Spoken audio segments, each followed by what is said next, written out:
I've been trying to be more intentional about helping other people, even when it's inconvenient for me.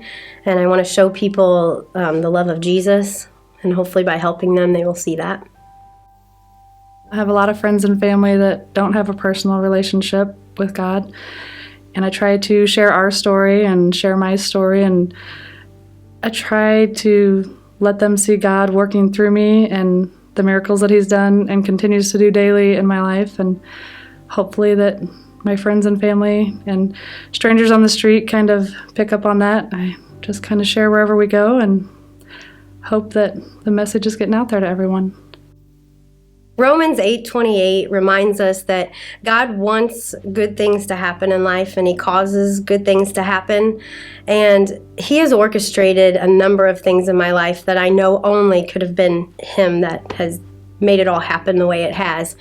And by Him doing that, I know that He really values me as a person.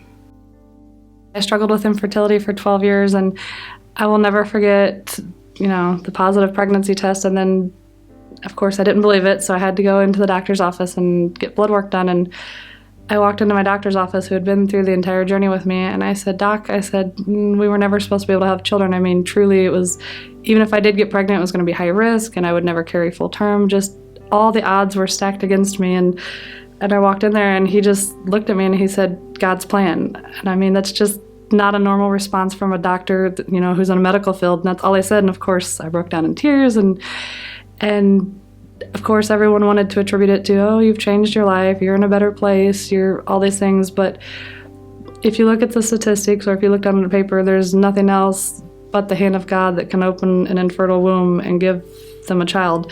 Not only did I have a child, it was a picture-perfect pregnancy. I was never sick. He's 100% healthy. Everything was perfect to a T. I mean, I couldn't have asked for anything more. And I know people want to attribute that to everything, but I hands down know that was God. That was a God thing. It was never supposed to happen.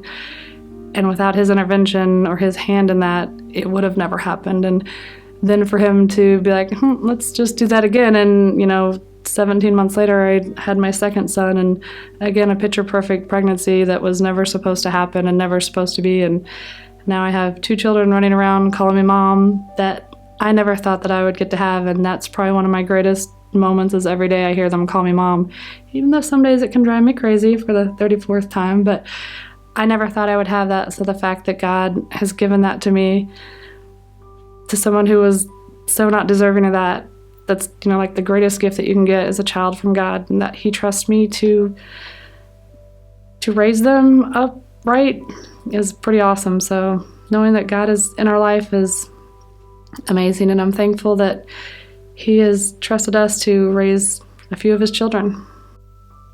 God has really blessed me in the health area of my life.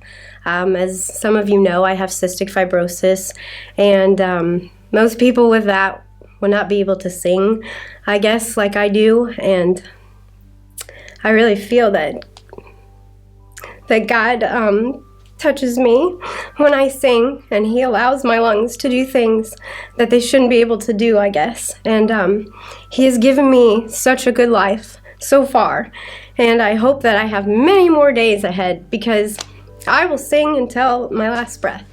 So He is really taking care of me in that area.